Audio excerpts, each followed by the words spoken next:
J'ai fait de nombreuses années du ski de fond à haut niveau. J'ai fait également les premiers championnats du monde de biathlon à Chamonix. J'ai ensuite fait, avec mon administration des douanes, de nombreux raids gauloises, de nombreux défis. Donc, je suis une passionnée de sport.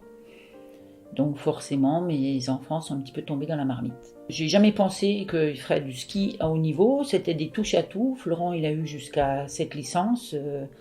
Le papa était quand même beaucoup plus branché sport à moteur. Donc, ils ont fait du VTT, du bicross, de la moto. Ils ont été un petit peu une année aussi au HM. Ils ont fait du foot parce qu'ils aiment beaucoup le foot. Ils ont fait un petit peu de ski, du tir sportif. En fait, ils aimaient tout, quoi. Moi, je pense que quand on a des enfants, on ne sait pas. Et surtout, on ne pense pas qu'un jour, ils pourraient faire une carrière. Donc, on a la chance dans les Vosges d'avoir un pôle espoir ski. Donc, ça permet de voir ce que les enfants peuvent faire. S'ils accrochent au ski, je pense que quand ils sont en terminale, on sait déjà s'ils peuvent se consacrer aux études ou si les équipes de France leur sont ouvertes, quoi. Les médailles, c'est un athlète qui travaille beaucoup et un jour il a une récompense. Mais je ne le vois pas ça comme une fierté, c'est plus un soulagement que tout son travail, une récompense, soulagé qu'il ait pu faire un très beau lait, parce que je pense que tous les parents qui avaient des enfants qui faisaient leur lait avaient la même inquiétude. Il y avait du vent, il faisait froid. Pour le tir, c'est pas facile. Et on a toujours peur que ce soit le nôtre qui soit le maillon faible. Ça faisait 16 ans qu'il y avait un athlète qui faisait un tour. Et je pense qu'avant de penser médaille, chaque parent a tremblé en se disant pourvu qu'il fasse un bon relais. Et là, c'était vraiment le cas parce qu'il a fait. Il y a eu 2 pioches, mais finalement, à la fin du premier relais, il est à quelques secondes du premier. Il donne vraiment dans de bonnes dispositions le relais. C'était Simon Détieux, je crois, après. Oui, c'est sûr qu'il a fait un relais fantastique, un très très bon relais. Ça pouvait pas mieux commencer. Le premier relais, c'est un relais difficile parce que ça lance l'équipe ou ça ne l'en lance pas. Et je pense que Fabien, s'en est fait une spécialité et qu'il a fait d'excellents premiers relais. Celui des Jeux, c'était compliqué parce que tous les Français ont fait des pioches. Lui, il a fait ses 2 pioches aux 2 premières balles, sachant qu'il y avait du vent. C'est le pire des scénarios pour un biathlète parce qu'après on est perdu, on ne sait plus où on en est, on ne sait pas s'il faut cliquer, s'il faut... Donc je pense qu'il a énormément évolué mentalement parce qu'il est resté serein, il a trouvé les clés, il a mis derrière ses 2 pioches, les 20 secondes qu'il séparait du groupe, il les a comblées, il a fait un tir debout fantastique très vite. On voit que des athlètes norvégiens comme Laigret, qui sont des grands champions, ont fait un tour. Lui, il le ramène quasiment en tête. Ils sont 3 équipes tout proches. C'était le scénario idéal. Votre première réaction quand déjà le relais est passé, c'est de dire quoi? Ouf? Ou c'est de dire c'est bon, on est bien parti? Déjà, la première réaction, après le relais de Fabien, c'est de dire ouf, il a fait un super relais. Donc après, on regarde les autres, en espérant également que les autres aient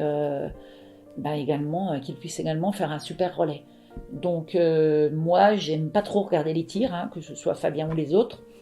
Donc je suis partie dans la pièce à côté à chaque tir. Et Emilien, il me rappelait, il servait de radio, comme il disait, il me disait bon, c'est passé, tu peux revenir.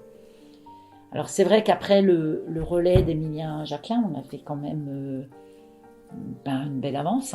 C'est vrai que on était un peu plus rassurés. Et comme à chaque fois en biathlon, au dernier relais, retournement complet de situation. Et des fois, on nous dit ils auraient pu avoir l'or. On se dit surtout, ouf, ils n'ont pas fait 4e, quoi. C'est qu'à un moment donné, pour cette génération, pour ces 4 copains, on leur souhaite d'en avoir une. Après le métal, on s'en fiche un peu. Parce que ça faisait longtemps qu'on attendait ça en biathlon. Ça faisait 16 ans qu'il n'y avait pas eu de médaille, qu'à chaque relais, il y avait un athlète qui avait un souci. Et pourtant, c'était la génération avec Martin Fourcade. Et ils n'ont pas eu de médaille, quoi. C'est compliqué. Il faut Un relais, c'est l'addition de 4 performances, 4 athlètes, et puis ça dépend également de ce que font les autres. Donc c'est jamais simple, et à aucun moment dans un relais, on peut prédire le résultat. En plus, c'est vrai que souvent les gens ils se transcendent en relais, donc on est sûr de rien jusqu'à ce que la ligne d'arrivée soit franchie. Et ce qu'il y a aussi à noter dans cette Olympiade, c'est que vous avez 3 enfants, mais il y a déjà 2 de vos enfants qui ont participé à cette Olympiade à Pékin. C'est quand même c'est extraordinaire quand même. Alors je ne vais pas dire aboutissement, mais c'est vrai que dans une carrière, aller aux Jeux Olympiques, c'est pas donné à tout le monde. Donc là, ils étaient 2. J'espère qu'en 2026, ils seront 3. Et les 3 pour concourir. Mais voilà, ce qui est pris. On ne connaît pas l'avenir. Donc je pense que c'est une très bonne expérience pour 2 frères, parce qu'ils ont passé aussi beaucoup de temps ensemble. Et pour eux, c'est formidable. Je pense que les 3 pourraient être dans 4 ans aux Jeux Olympiques. C'est un objectif pour eux. Voilà, ça fait partie des objectifs. Après, des objectifs, il y en a plein. Il faut prendre année par année. Chaque année, il y a la Coupe du Monde. Chaque année, il y a les championnats du monde. Et les Jeux Olympiques, c'est un plus. Est-ce que ça vient récompenser aussi, là je parle pour Fabien et Florent, enfin pour les deux, d'être allés aux Jeux Olympiques, des années de sacrifice? Ou alors est-ce que c'est perçu comme ça, comme des sacrifices, ou alors c'est juste les efforts à faire pour arriver là où ils sont arrivés? Moi, je ne parlerai pas de sacrifice.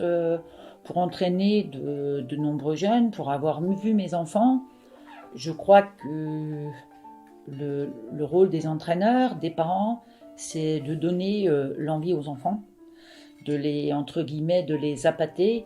Normalement, dès qu'ils ont 13, 14 ans, 15 ans, on sait si les enfants ont envie, s'ils vont continuer.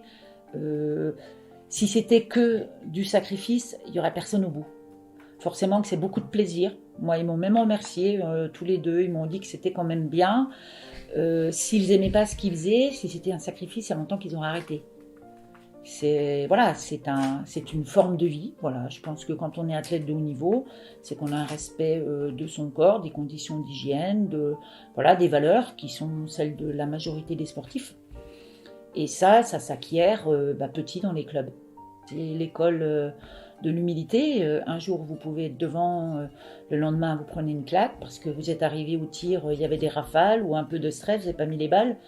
Je pense qu'il n'y a pas de... C'est compliqué de faire du biathlon. Il faut tellement de choses, que tellement de choses soient alignées. Il faut être en forme, il faut avoir les bons skis, donc ça, faut faire tout le travail d'un skieur de fond, donc c'est énormément d'heures d'entraînement physique, et en plus, il faut faire le tir. Moi, je dis toujours, il y a beaucoup d'enfants, tout le monde est attiré, surtout maintenant, tout le monde veut faire du biathlon, et comme je leur dis, il faut être vraiment courageux. Et puis, je leur mens jamais, je leur dis qu'il y aura plus de déceptions que de récompenses, parce que, même quand tout va bien, il suffit d'une balle et c'est fini. C'est un sport qui a une dualité qui est très difficile, parce qu'on est à entre 180 et 200 pulsations. Il faut s'arrêter, le chrono tourne, il faut essayer de tirer en moins de 30 secondes. Debout, il tire en moins de 30 secondes, environ 30 secondes couché. Tout cela en s'installant, en entrant sur le tapis, en ressortant. Donc il faut à la fois tirer juste et bien, avec un pouls qui va très haut, avec tout l'affect, et en plus un sport d'extérieur avec le vent qui contrarie, qui peut contrarier, quoi. Donc on le voit, c'est quand même très compliqué le biathlon. Et je reviens dessus. Et vous avez quand même 3 de vos enfants qui font du biathlon à haut niveau. Oui. Bon, déjà, je pense que dans les fratries, forcément... le grand il donne l'exemple souvent, et je pense que c'est facile. Le deuxième, le troisième, il regarde. Fabien a touché à tous les sports auxquels Florent avait touché. Emilien moins, parce qu'il a plus d'écart, mais Emilien lui il a vécu le premier titre de champion du monde jeune de Florent. C'était quelque chose, la première médaille, même pour moi, c'était quelque chose qui nous tombait un petit peu dessus. Et voilà, il s'est dit, c'est possible. C'est possible en étant dans un petit club. Bah, sur le Russe, il y a moins de 1000 habitants. Régulièrement, enfin mes enfants quand ils sont là, ils viennent, ils sont déjà venus sur les entraînements de club. C'est bien, on montre que on sait faire dans les Vosges, on sait faire dans le comité et qu'on peut amener les gens en nordique au plus haut niveau.